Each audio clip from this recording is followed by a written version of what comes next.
الحمدللہ رب العالمین والصلاة والسلام علی سید المرسلین۔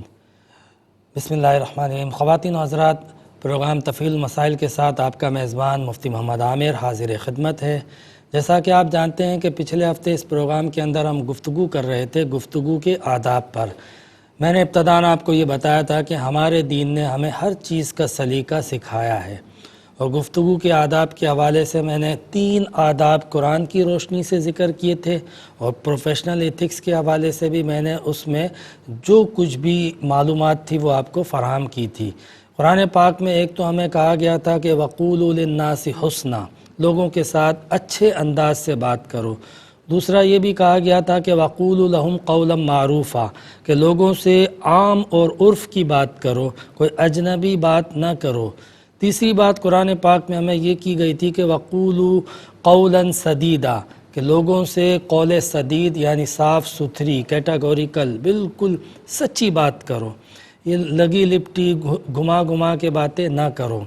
آج مزید اس گفتگو کو آگے بڑھائیں گے کہ قرآن پاک میں گفتگو کے حوالے سے اور کیا کیا باتیں آئی ہیں۔ اور یہاں پہ میں یہ عرض کر دوں کہ گفتگو کے آداب اس لیے ضروری ہیں کہ سوسائٹی کے اندر، معاشرے کے اندر سب سے اہم چیز ہوتی ہے آپ کی زبان، آپ کی گفتگو۔ یہ فرسٹ امپریشن ہوتا ہے۔ جب آپ کسی سے انٹریکشن کرتے ہیں، کسی سے بات چیت کرتے ہیں، تو سب سے پہلے آپ اپنا ما فی الضمیر اپنے لفظوں سے، اپنے کلام سے، اپنی گفتگو سے سامنے والے تک منتقل کرتے ہیں۔ اب جتنے الفاظ بہتر ہوں گے، جتنے الفاظ جامع ہوں گے، جتنے الفاظ آسان ہوں گے، اور آپ کی گفتگو، آپ کا کلام جتنا احسن ہوگا، اتنا سامنے والے پہ امپریشن اچھا پڑے گا۔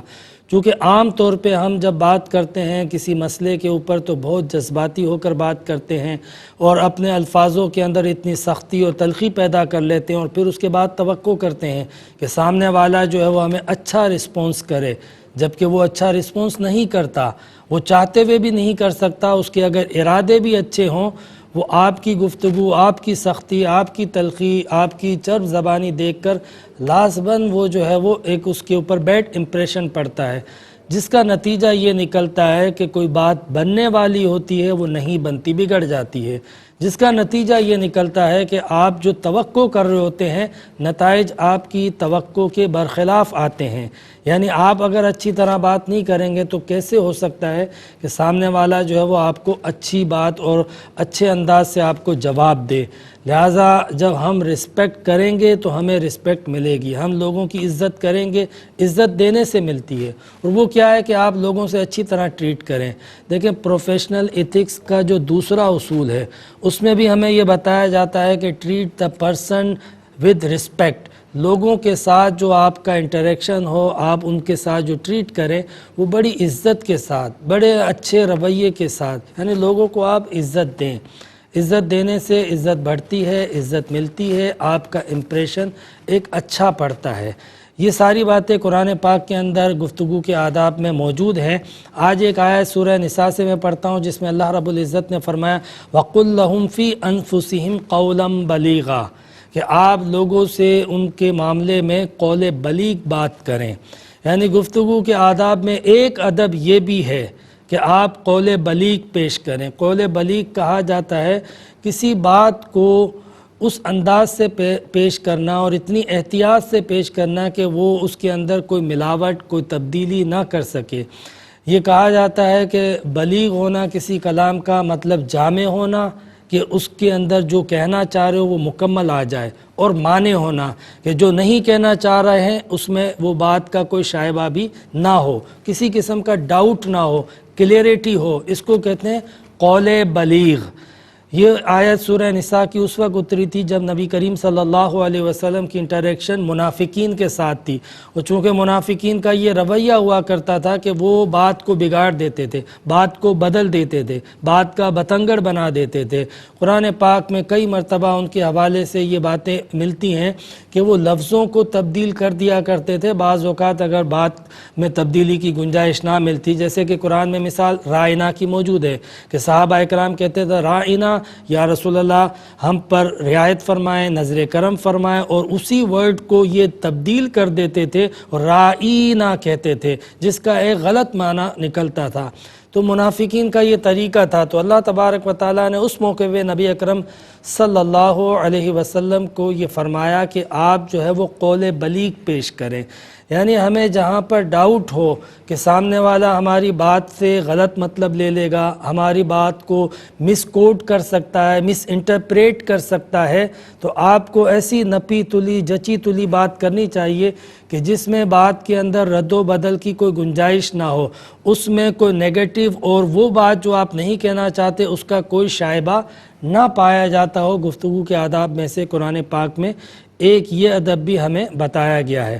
اسی طرح قرآن پاک میں اللہ تبارک و تعالیٰ نے فرمایا فَقُولَا لَهُ قَوْلًا لَيِّنًا، قولاً لیکنا، یعنی یہ بات کہی جا رہی تھی حضرت موسیٰ علیہ السلام اور حضرت ہارون علیہ السلام کو، جب اللہ تعالیٰ نے ان دونوں انبیاء کرام کو حکم دیا تھا کہ آپ فرعون کو جا کے دعوت دیں، تو اس موقع پر اگرچہ کہ وہ گمراہ تھا، اگرچہ کہ وہ کفر میں مبتلا تھا، اگرچہ کہ اس نے خدائی کا دعویٰ کیا تھا، لیکن جب ایک نبی کو بھیجا جا رہا ہے دعوت دینے کے لیے اور دین کی دعوت دینے کے لیے، اللہ کی توحید کی بات کرنے کے لیے بھیجا جا رہا ہے، تو اس کا ایک اصول بتایا جا رہا ہے کہ کبھی بھی دین کا کام سختی سے نہیں ہوتا ہے۔ اس لیے اللہ تعالیٰ نے حضرت موسیٰ علیہ السلام اور ہارون علیہ السلام سے کیا فرمایا کہ آپ قول لین فرمائیے، یعنی بڑی ہمبلنس ہو کر بات کیجئے، ایک نرم بات ہوتی ہے نا، اس انداز سے آپ پولائٹلی ہو کر دین کی دعوت پیش کریں تاکہ اس دعوت کا ایک اچھا امپیکٹ پڑے، اور اس کو رد کرنا ہو تو اپنی ہی وجہ سے، اپنے تکبر کی وجہ سے انکار کرے، کم سے کم آپ کے انداز کی وجہ سے، آپ کے انداز گفتگو کی وجہ سے، یا آپ کی کسی سختی اور تلخی کی وجہ سے، یا آپ کی کسی طعنے اور تنقید کی وجہ سے وہ انکار نہ کرے، اس کے پاس انکار کا ویسے کوئی بہانہ نہ ہو، آپ ایسے انداز سے دعوت دین کی پیش کریں کہ اگر اس کو انکار کرنا ہو تو پھر وہ اپنی مرضی سے ہی انکار کریں، انکار کی کہیں سے بھی وجہ مبلغ کی طرف سے نہیں ہونی چاہیے۔ یعنی دین کی دعوت کے لیے جب کوئی بندہ کلام کرے، بات کرے تو احسن طریقے سے بات کرنی چاہیے، دین کی کوئی بات سمجھانی چاہیے تو احسن طریقے سے سمجھانی چاہیے، نرمی سے سمجھانی چاہیے، دلائل سے سمجھانی چاہیے۔ ایسا نہیں ہے کہ آپ اس کے اوپر تنقید کر دیں، تانے دیں، اس کے فتوے ماریں اور سختیاں کریں۔ دین ایک سمجھنے کی چیز ہے، اپنی زندگی پر خود پر نافذ کرنے اور عمل کرنے کی چیز ہے۔ دین کوئی انٹرٹینمنٹ نہیں ہے، کوئی وقت پاس کرنے کا ذریعہ نہیں ہے، کوئی فلسفی نہیں ہے کہ آپ اس کے جو ہے وہ فلسفے نکالتے رہیں اور وقت اس کے اندر جو ہے وہ اپنا صرف کرتے رہے اور اس کے اندر آپ محظوظ ہوتے رہیں، بلکہ دین سیکھنے کی چیز ہے۔ تو اس کے لیے ضروری ہے کہ آپ کا انداز بڑا پولائٹ ہو۔ جس طریقے سے جنرل بات کرنے کے لیے آپ کو کہا گیا کہ آپ جو ہے وہ گفتگو کریں، اسپیک ٹروتفلی قولا سدیدا، جس طریقے سے آپ کو کہا گیا کہ اسپیک ماڈریٹلی، آپ جو ہے وہ کیٹاگوریکل بات کریں، جس طریقے سے آپ کو کہا گیا اسپیک پوزیٹیولی، اسی طرح یہ ایک اصول قرآن پاک کا بتایا گیا کہ فَقُولَا لَهُ قَوْلًا لَيِّنًا، کہ آپ جو ان سے بات کریں گے تو وہ اسپیک ہمبلی ہوگی، یعنی بہت نرمی کے ساتھ بات کریں گے۔ پھر قرآن پاک میں ایک اور بات جو اللہ تبارک و تعالیٰ نے سورہ بنی اسرائیل میں فرمائی، اس میں بھی گفتگو کے آداب کا ایک خاص انداز فرمایا، اور یہ کس انداز سے فرمایا آپ نے؟ اللہ رب العزت نے فرمایا وَقُلْ لَهُمَا قَوْلًا كَرِيمًا۔ جس طرح قول بلیغ کا ذکر ہوا، قول لیکن کا ذکر ہوا، یہاں پہ قول کریم کی بات ہو رہی ہے۔ یہ اس وقت ہدایت دی اللہ تبارک و تعالیٰ نے کہ جب کوئی شخص اپنے والدین سے بات کرے۔ دیکھیں، ایک ہوتا ہے بات کرنا عام لوگوں سے، ایک ہوتا ہے بات کرنا دوستوں سے، ایک ہوتا ہے بات کرنا اپنے سے چھوٹوں سے، اور ایک ہوتا ہے کسی معزز شخص سے بات کرنا، بزرگ سے بات کرنا، اپنے والدین اور پیرنٹ سے بات کرنا۔ تو وہاں پر جو ہمیں سب سے بنیادی تعلیم دی گئی ہے کہ والدین سے بات کرنا بالکل ایسا نہیں ہونا چاہیے جیسے آپ جو ہے وہ دوستوں سے بات کرتے ہو، بلکہ اس میں بڑے کریمانہ اور مہربانی والا انداز ہونا چاہیے۔ انشاءاللہ اس پر ہم بات کریں گے، لیکن اس سے پہلے لیتے ہیں ایک مختصر سا بریک۔ خوش آمدید خواتین و حضرات، ہمارے ساتھ ایک کالر شامل ہیں، دیکھتے ہیں کیا سوال پوچھنا چاہتے ہیں۔ السلام علیکم۔ وعلیکم السلام۔ جی مفتی صاحب، میں ڈاکٹر بات کر رہی ہوں۔ جی جی تو میرا سوال یہ تھا کہ 7 ویکس میں بچے کی دل کی دھڑکن آ جاتی ہے، یس